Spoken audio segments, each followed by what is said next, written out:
AEW has reportedly lost some TV deals, plus they're not bringing in a former WWE star. That and so much more. Trust me, this video is loaded, and we're going to talk about it all in great detail.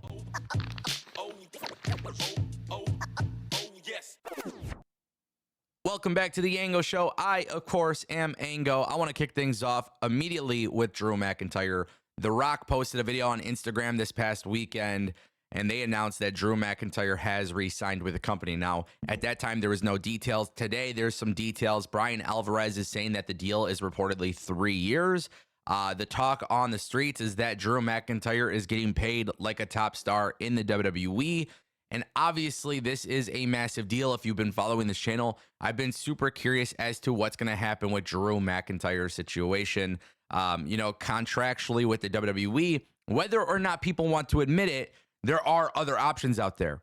Not saying you have to like those options. I'm not saying all of those options are realistic. But at this point in time, there are tons of options in the wrestling industry. And I think any person who becomes a free agent would be absolutely dumb if they weren't trying to get the most amount of money, because it seems like this is the first time in like a very, very long time where there is actual credible opposition with money. So Drew McIntyre re-signing with the WWE for 3 years seems like a very smart idea. And obviously, everybody's kind of been curious as to how Endeavor and TKO will handle this stuff. It's been a concern for myself. Obviously, we don't know if Endeavor will be, signing a lot of their top stars, re-signing their top stars, I should say.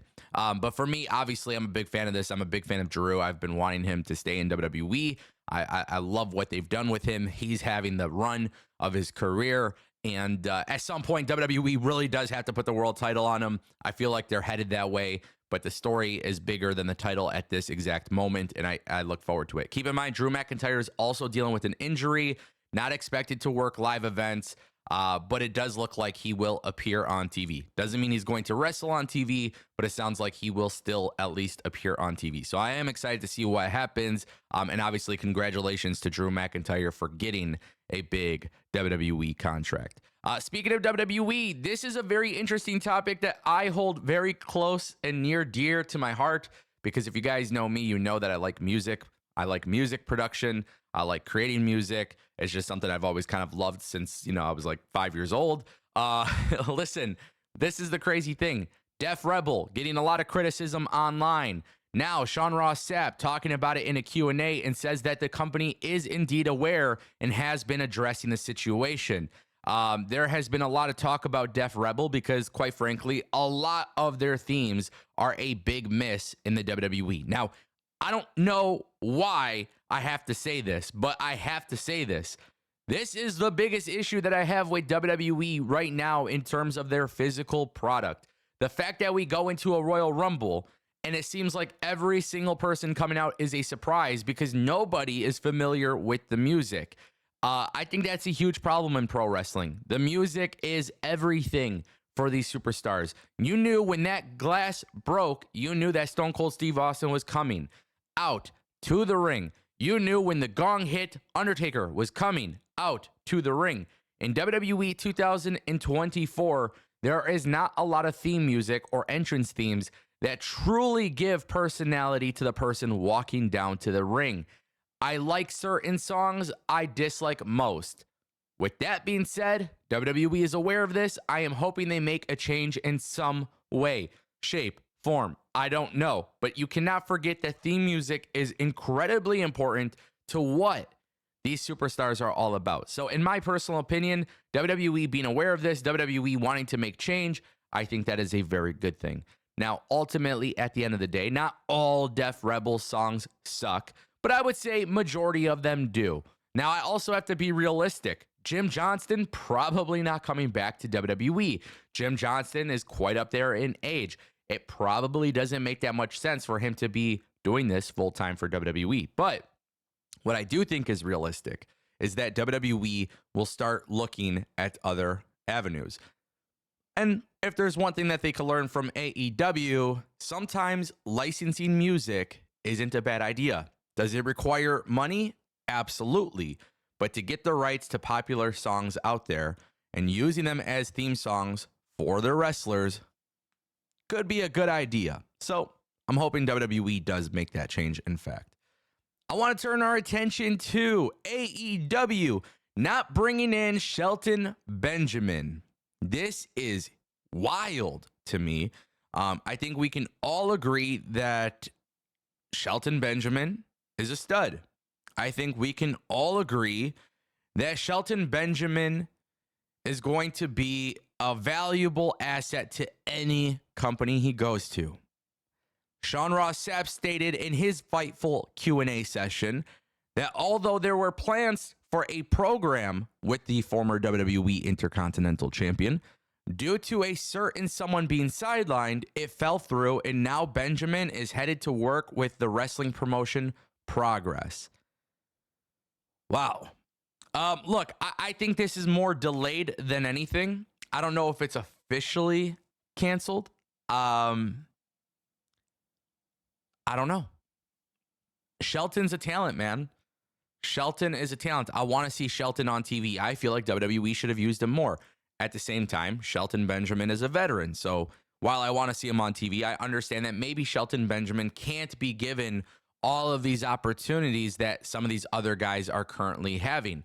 But at the same time, too, Shelton Benjamin not being on TV is like literally a crime to me because he's just that good.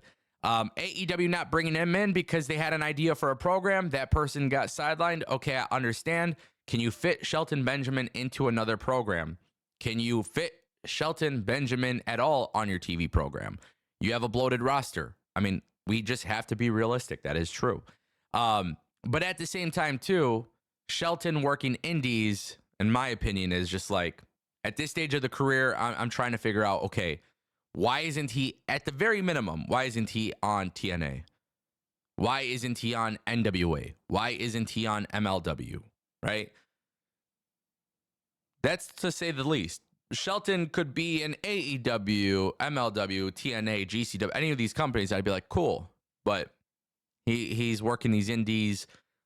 This guy should be on TV. I don't think there's much more to say than that. And yeah, this one sucks. AEW has reportedly lost their TV deals across the Latin American market, as well as everything that's on DAZN. Keep in mind, the two sides agreed on a multiple-year deal early 2023. Basically, AEW was going to be broadcasted in 42 markets across Europe and Asia. The deal initially included AEW Dynamite, Rampage, Dark Elevation, Battle of the Belts, and 4 pay-per-views a year. Now this is completely different because Steven Muehlhausen, he actually ran the social media stuff for DAZN. He has now confirmed that the deal is over just 1 year after being announced. The decision to drop was made on December 31st, 2023, and was made after a string of broadcasts falling below expectations. Only a handful of events reached the numbers DAZN wanted, and those events included All In, AEW Collision, and select episodes of AEW content. There's going to be a lot of people trying to twist this into a very, very bad thing, and I do think to a certain extent it is bad, but let me continue. AEW and Televisa Univision has formally announced the contract's dissolution. Basically, what you need to know is that AEW used to be on the VIX platform in Latin America, and now their content has been taken down. They're no longer there either. So not only did they lose Asia, Europe, and the Latin America market, but now you have to wonder what is going to happen in the United States. No, I don't think AEW is losing its TV deal in the United States. If you guys watch my channel, you know that I've been speaking very highly of they're probably going to get a nice media rights deal here. But why is it a big deal that they lost their deal internationally? Well, quite frankly, I think you guys need to understand what DAZN is. DAZN has a reputation for boxing and combat sports, not pro wrestling.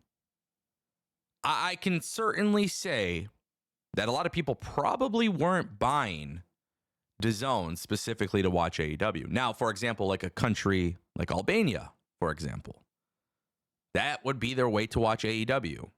Now, how many people in Albania watch AEW? These are questions that you have to ask, because at the end of the day, if they have what you need to understand with like global expansion is it's nice being available in 42 markets, But it's not nice if your product isn't trying to attract audiences from one of those markets. So you got to keep that in mind. AEW losing their TV deals, it absolutely sucks. But at the same time, too, I don't think it's that big of a deal considering the real money is in North America. So obviously, WWE and AEW, a lot of people are going to talk about TV deals and ratings and stuff like that. But what you need to pay attention to is not the ratings, not the demographics.